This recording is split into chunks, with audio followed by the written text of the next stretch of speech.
I keep a small notebook by the phone, a habit from years at the clinic. When the lights failed, I reached for it without thinking. The refrigerator stuttered and went still, like a singer catching breath. The radio went quiet, the kind of quiet that has edges. I lit the short candle in the blue bowl and set it near the mug Frank bought in '92. Outside, a transformer popped once like distant corn. I opened the curtains a hand's width and watched the street. The ash tree moved as if it were remembering wind. Somewhere down the block, a dog barked and then apologized to itself. I noted the time, 7:18, and wrote, "Blackout across Oak Street." My porch light was out, but the moon found the railing. I pulled the chain halfway and stood where my shadow would not tempt anyone. The phone still had a little charge. I checked the utility app and saw a spinning wheel instead of a map. That was fine. I learned long ago that spinning wheels tell you less than a neighbor does. I listened to the building, the small ticks of a structure finding its new balance. The freezer unclicked. The heater sighed and gave up. I breathed in the cool air and tasted dust and lemon oil. In the old days, I might have called my son for advice, but we talk less now. The distance is not cruel, only honest. I have learned to be my own first call. I set water to heat on the gas stove with a match. I wrote again. 7:24, kettle on, calm. The night was not dangerous yet. It was only dark. The first knock arrived in 3 gentle taps. They had the rhythm of someone who wanted to be invited to finish their sentence. I answered through the wood, as my mother taught me. "Who is it, please?" a man's voice said. "Utility, emergency repair." I wrote the word exactly as he said it, no company name. Before he spoke again, I tightened the chain. I asked for his full name and badge number. He said, "Rick," and a number too fast to be true. I asked him to repeat it twice. He gave me 2 versions, one ending in 7, one ending in 2. I wrote both. My handwriting looked steady in the candle. He said the outage was dangerous and that the house might catch. That is a sentence built to push past hinges. I let it slide to the floor like a flyer. I did not order. I told him I would call the number on my bill and verify. He said he could wait, but his shoes shifted. I could hear grit complaining under rubber. When I called, the recording confirmed a neighborhood outage and warned of imposters. The message did not sound surprised. It offered no heroics, only a time window and patience. I returned to the door and kept my voice even. I told the man the utility had not sent anyone. He said I should sign a temporary authorization for safety. I said I do not sign paper in the dark. Across the street, Mr. Alvarez lifted his blind with 2 fingers. He is a dentist who still hums over his own toothbrush. I waved once, palm down, the old signal that means I am fine, but watch with me. He nodded and pulled on his wool hat. I heard his door open and his pen click, because he writes everything like it might be a recipe. The man on my porch shifted again. He had a clipboard I could not read. He angled it toward the gap like a hawker with a deck of blank cards. I kept my eyes on his shoulder instead. Shoulders tell more truth than mouths on nights like this. I asked him to step back so I could see the street. He stepped forward instead, just enough to touch the mat. The chain hummed a warning against the bracket. I let the silence sit between us until it cooled. I told him again to step back. This time, I used the same tone I once used in triage when someone wanted to argue with a blood pressure cuff. Mr. Alvarez coughed the way people do when they need a stranger to know they are not alone out here. The man on my porch turned his head, and I used the moment to write, 7:41. Rick steps toward Matt, refuses to back up. I drew a small rectangle where a shoe would be. The candle wobbled. I moved it away from the curtain and steadied the blue bowl with my ring finger. A soft voice asked from the sidewalk if I needed help. A young person stood there with a backpack and a small battery lantern. He was the kind of careful you learn after bumping into too many railings. He kept the beam low, never in anyone's eyes. He said his name was Malik and that he lived above the bakery now. I thanked him through the gap and asked him not to come onto the porch. He nodded like he already knew the rules and set the lantern on the top step where it could shine forward. The glow reached the man's clipboard, and the paper had no logo at all. It was a stack of forms bought by the pound. I could read that much and felt my lungs untie a bit. Rick said the light was making a glare, and could Malik take it away? Malik did not move the lantern. He asked the stranger which crew he was with. The answer took too long. The alley hummed with the small electricity of people listening. I wrote again. 7:49, young neighbor present, light steady, stranger uneasy. I asked Malik to text Mr. Alvarez my number in case my phone died. He did that, reading the digits back with care, and slipped the phone away. His calm was the kind that steadies cups. I remembered how Frank used to steady mine when the old kettle rattled, and I put my palm flat to the door to keep the memory from taking over the room. 1. I ask for the full name and badge number and write them exactly as spoken. 2. I call the number printed on my own bill, not a number handed to me through a door.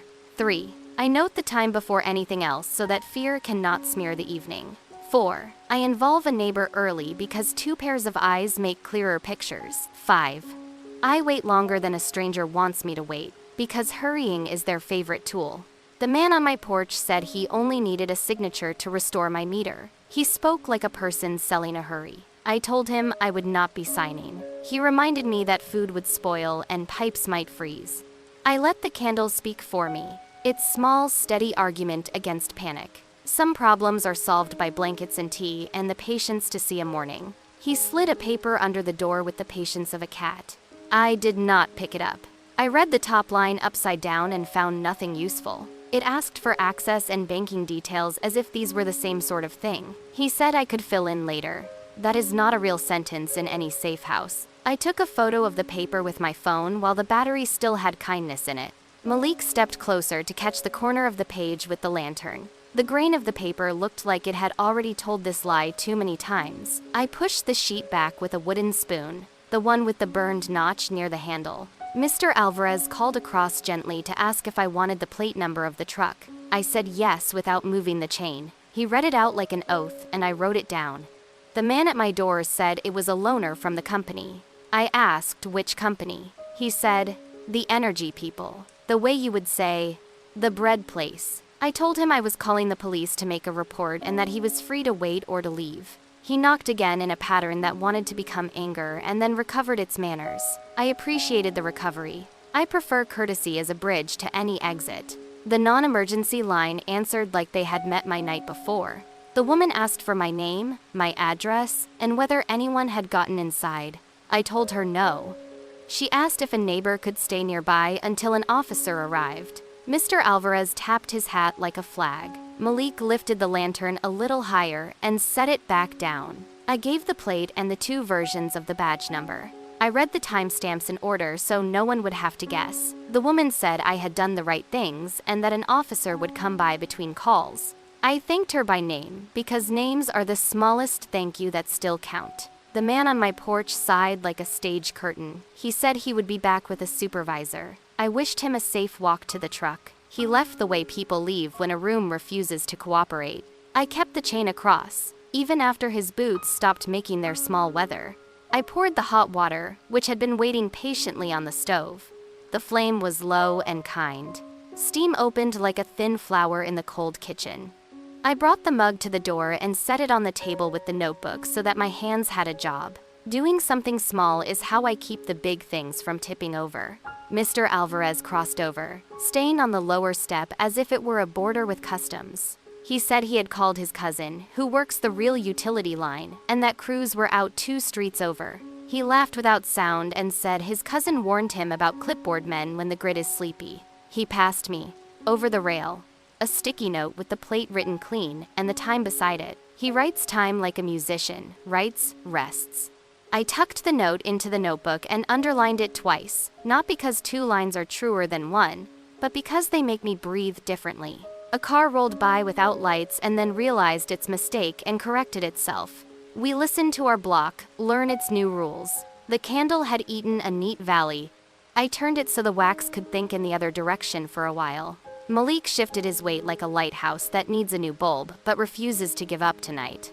We talked softly about the bakery. He said he gets there at 5, even on blackout mornings, because bread is a promise that keeps people from forgetting each other. I believed him immediately, the way you believe a sentence your bones already knew. I told him Frank used to say soup is a social contract in winter. Malik nodded and smiled into the dark. My bank app opened. surprised to be useful without wireless. It still had one job: show a number that had not moved. I called the customer line printed on my card and asked to put a temporary hold on any drafts from new payees. The woman on the line said her name was Natalie and that she could do that right now. She asked if I wanted to add a note about a possible utility imposter. I said yes and gave her the plate number. She thanked me for the detail, like I had handed her a clean stapler in a messy office. She said she would flag the account for 48 hours and that I could lift the hold in person once power returned. She offered to text a confirmation. I told her my phone might fall asleep, so she read the case number slowly, and I wrote every digit like it was a bead on a string.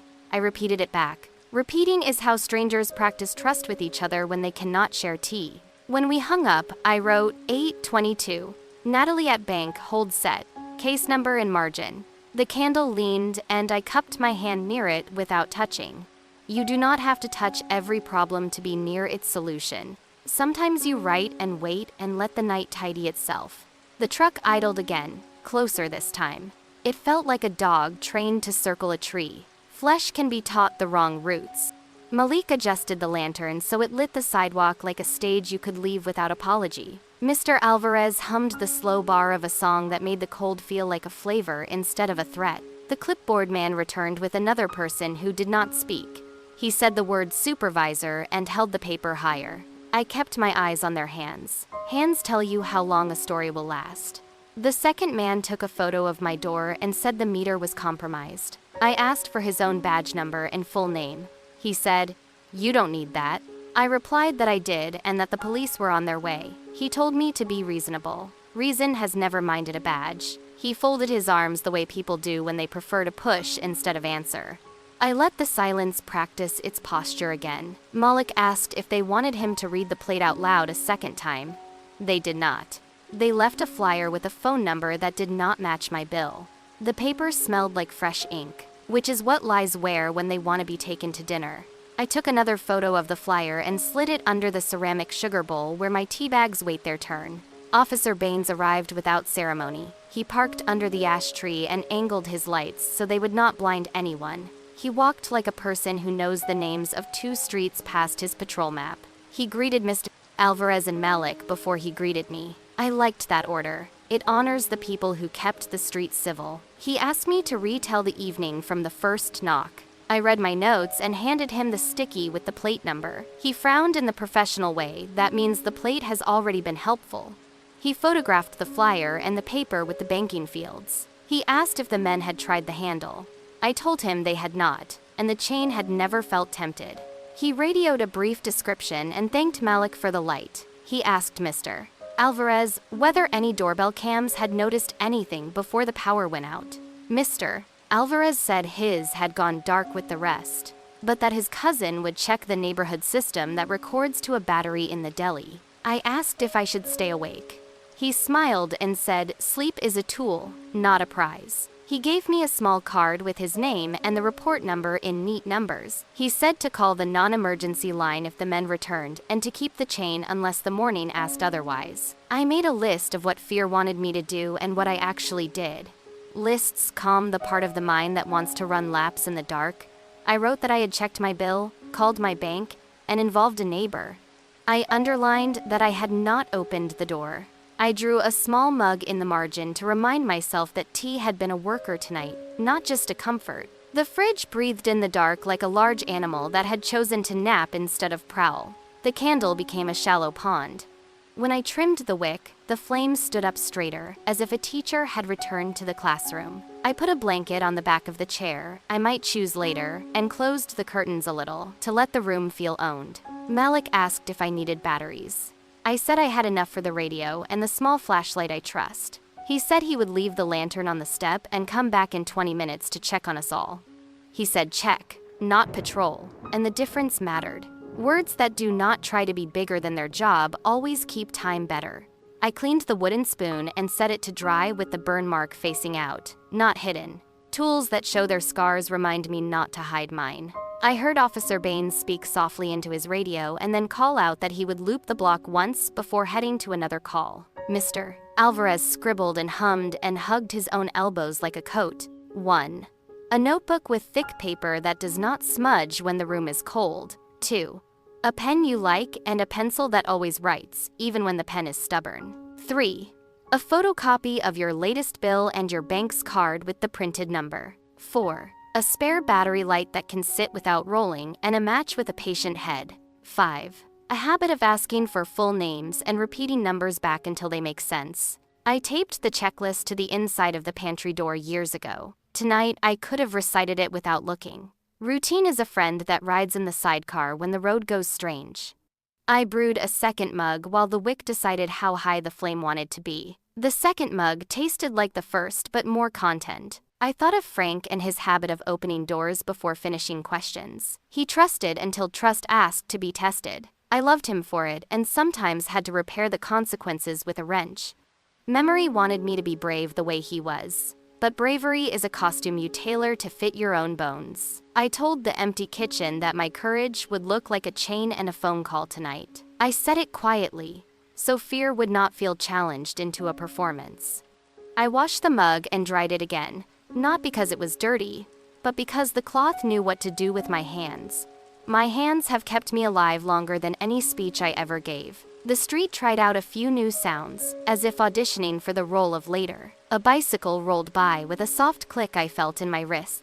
The ash tree settled into the kind of stillness that makes birds reconsider their evening plans. I wrote one more line, 9, 6, quiet holding. I stretched my back the way the physical therapist taught me years ago. Stretching is an apology to muscles for asking them to be chairs. I forgave the day for what it had tried and thanked the night for requiring only attention and paper. The men came back once more with another script. This time they spoke about neighbors down the street who had already signed. I asked for names, building numbers, and a phone I could call to confirm. They offered instead to take my phone and dial for me. I said my phone was fine where it was and that their offer was refused. They shifted like a team that had not practiced losing. The second man tried the smile he wears in better neighborhoods. I let it pass. The smile is a tool, not a credential. Malik cleared his throat, and the lantern made a point of illuminating the clipboard again. The paper was the same paper as before, only now a corner was dog-eared with effort. Officer Baines returned as if a clock had asked him to. He parked again under the ash and stepped out without hurry. The men made the shape of a conversation with him and then remembered appointments elsewhere. Their truck exhaled and grew smaller, and the street found its face again. I wrote, 9:31. Officers spoke. Men departed. Air cleaner. When a house loses power, its heartbeat becomes manual. You feel every hinge. You notice the slope of a floor you have crossed for 20 years. The sounds reintroduce themselves as if they had been at a reunion and are finally ready to come home. I found the wool throw that always smells like last winter and set it on the chair I had appointed earlier. I checked the stove knobs twice and the windows once. I use my left hand for locks and my right for notes. Dividing the jobs lets each hand feel more useful than afraid. I put the spoon away and smiled at the burn mark again. It looked like a crescent moon that somebody almost erased. I texted Malik that I was fine and thanked him with a promise to stop by the bakery for a roll when the lights returned. He sent back a thumbs up and the flower emoji, which I liked more than it makes sense to. Mr. Alvarez waved his hat once in a circle to say he was going inside to call his cousin again. The block exhaled like a person easing into sleep. In the morning, I would visit the bank in person to remove the temporary hold and ask for a printed record of the case notes. Paper closes circles in a way pixels rarely do. I would also print the police report number on a plain sheet and tape it to the fridge until the week felt fully awake. Frank used to tease me for labeling things, and then he would ask me where I kept the labels. I have learned that order is not a prison. It is a porch where you can watch storms wander through without inviting them inside. I set the bank card beside the notebook and drew a line down the margin to separate yesterday from what I would do next. The candle had a thick lip now, and I moved it to a saucer in case it decided to travel without permission. Somewhere far off, a generator coughed. The sound made me think of camping when the tent zippers were still ambitious. I smiled at the memory and let it pass. Tonight had earned its own place without borrowing nostalgia for protein. My tea had cooled to a temperature that reminded me the evening was ready to be written down one final time. I wrote, 9:58, plan made, bank, print, breakfast. I closed the notebook and rested my hand on the cover. The leather is warm where it remembers me, and I am lucky for that ordinary magic. 1. Put your back to a solid wall and your eyes where the light is kind. 2. Hold something warm or cool so your hands do not audition panic. 3. Speak to the room in complete sentences, so your thoughts have chairs. 4. Keep a neighbor within earshot. Make them part of the furniture of safety. 5. Trust slowness. It will finish the work that speed rushes past. I did all 5 without ceremony. Ceremony would have made the night feel special when it only needed to be careful. I let the blanket hold my shoulders like a job it had trained for. The quiet became wider, not deeper. Wide quiet is easier to breathe. At 10, 12, the power returned in a ripple that felt like a laugh. The heater clicked and pretended it had never taken a break. The fridge apologized by humming slightly too loud.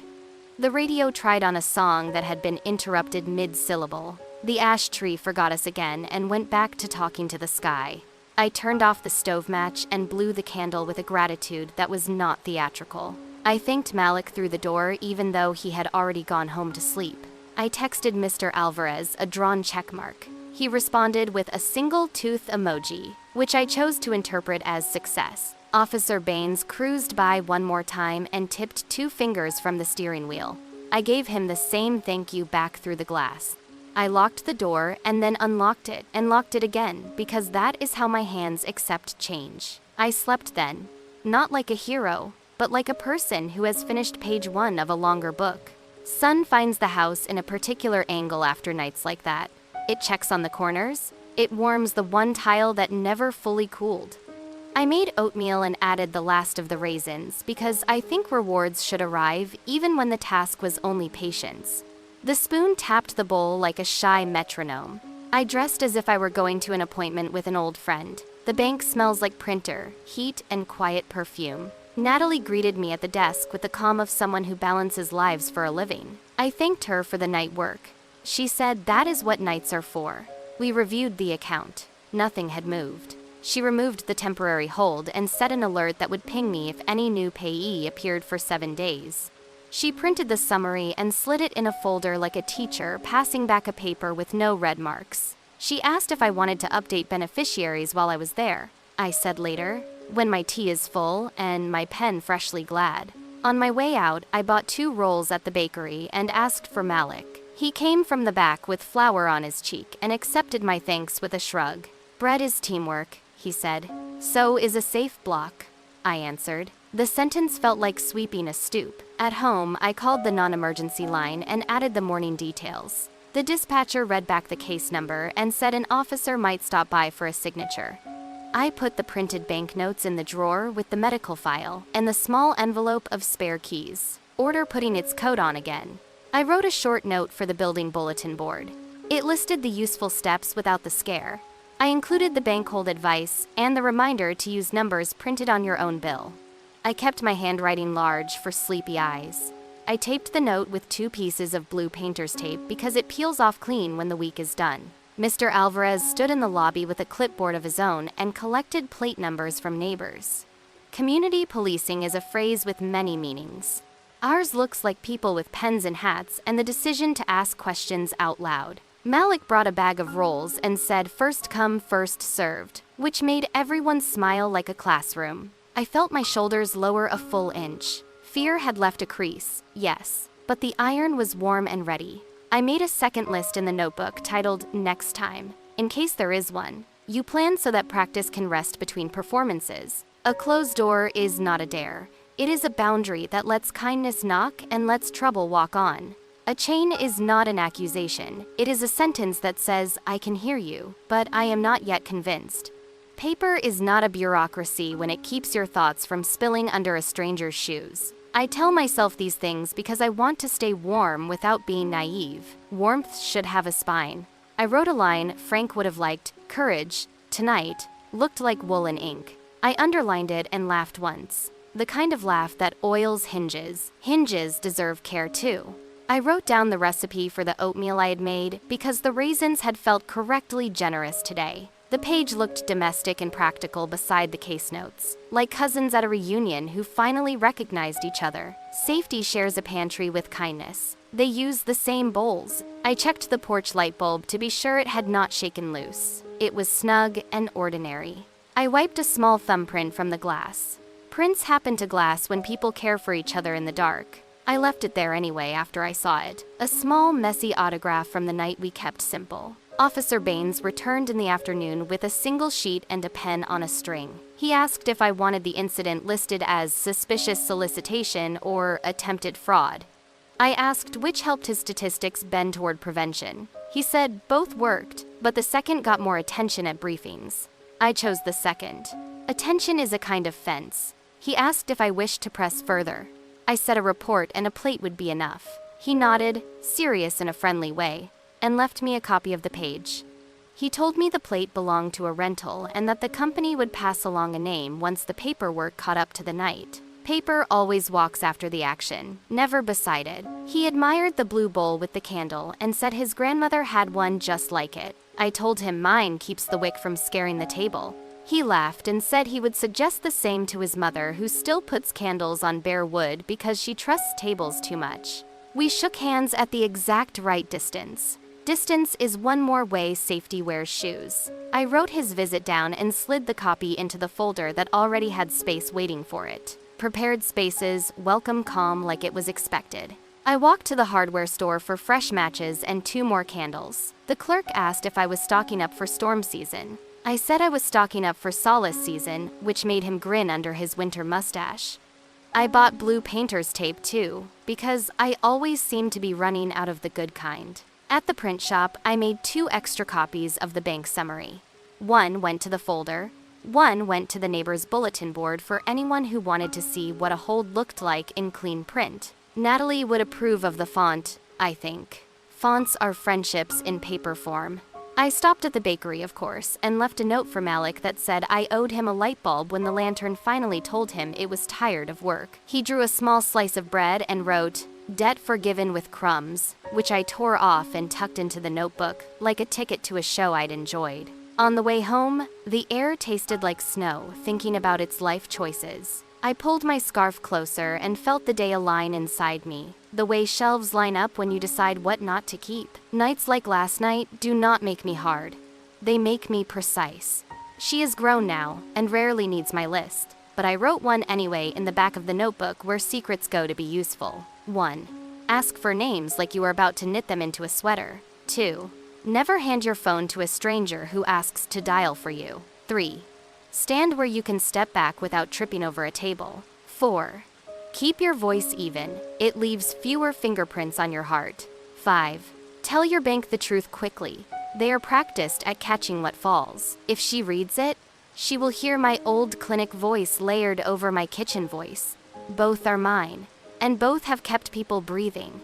The next sunset did not look like a threat. It looked like a page being turned at the library.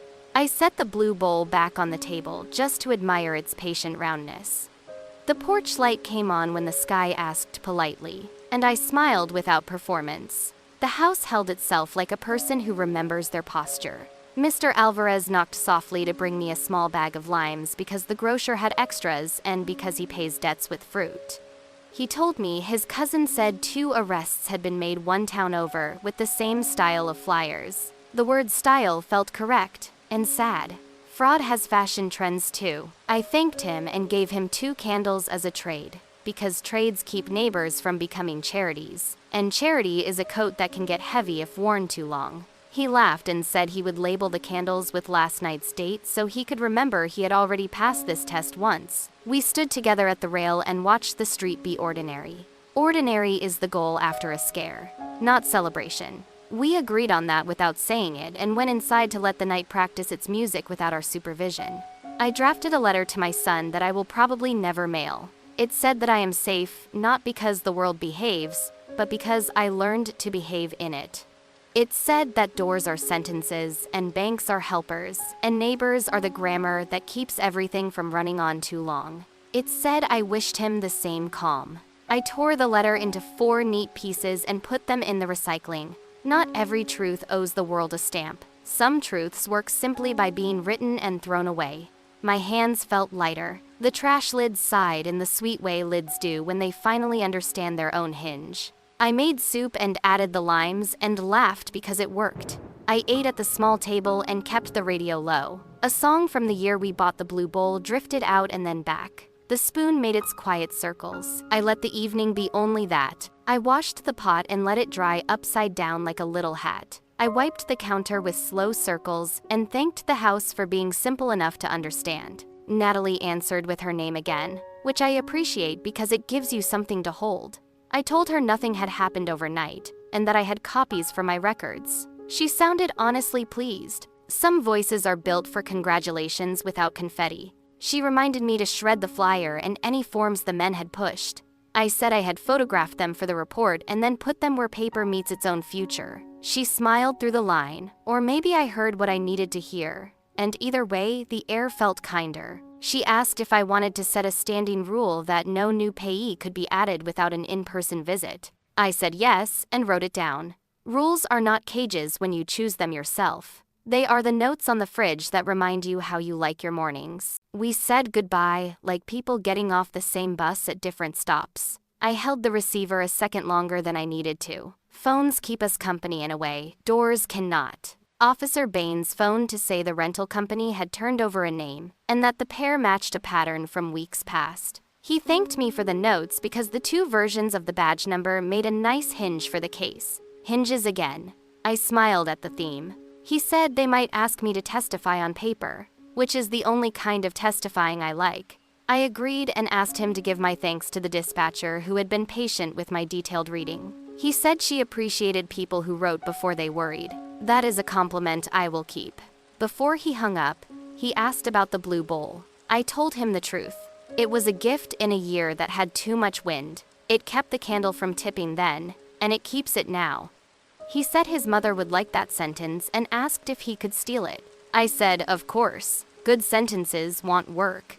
I set the phone down and let the quiet do its job. Quiet is the colleague you miss most when you leave a good office. I walked to the corner and back with my scarf tucked under my chin. Familiar porches looked like friends who had kept a secret for me. A mail carrier whistled a tune that used to play on the radio at the clinic when the day finally softened. I waved. He waved back with the dignity of a person who finishes rounds no matter the weather. I saw Malik washing the front window at the bakery with long, efficient strokes. He waved the squeegee like a flag and went back to work. I made a note to bring the blue bowl by one day with a muffin inside it, so the bowl could learn generosity from a different angle. At the corner, the streetlight that had flickered last winter glowed steady. Someone had fixed it, and nobody had required applause. That is the right way to fix a light. I patted the pole like an old dog and pretended it leaned into my hand. I am allowed small fantasies when the facts are this cooperative. On the way home, I rehearsed the evening once in my head, to be sure the story held. It did. Stories that hold become instructions later without anyone having to admit it. 1. If someone knocks during an outage, ask for their full name and badge number and write both down. 2. Do not open the door. Keep the chain across, and the conversation simple. 3. Call the number printed on your bill to verify any claim. Do not use numbers from flyers. 4. Ask a neighbor to watch and to note plates. Generosity is safer when shared. 5. Call your bank to place a brief hold on new payees. Lift it in person the next day. 6. Make a police report. You are giving your neighbors a head start. I signed it. H. 3rd floor. Blue bowl in window. People know me by the bowl now. That makes me smile. The house remembers more than I do, but tonight we remembered together. The chain will stay oiled. The notebook will stay near the phone. The candle will rest in its bowl until a kinder darkness asks for it. The porch light will salute at dusk and keep its own small watch. I am not brave in the way movies want grandmothers to be. I am careful in the way nurses learn from floors that get slippery when frightened feet hurry. Care is a steadier story than bravery. It allows sleep. It invites tomorrow to find you already making tea. If you need words for nights like this, borrow mine and make them yours. Ask, write, verify, wait. Let neighbors stand in the cold with you and learn their hats. Thank the banker and the officer without ceremony. Keep a spoon that tells its history. Keep a bowl that prevents small disasters. I turn out the porch light and let the dark behave like a guest with a coat. The house exhales. The ash tree forgets us again. I fold the blanket and set it on the chair and leave the notebook open to a fresh page. The next knock can wait. The morning will find me ready.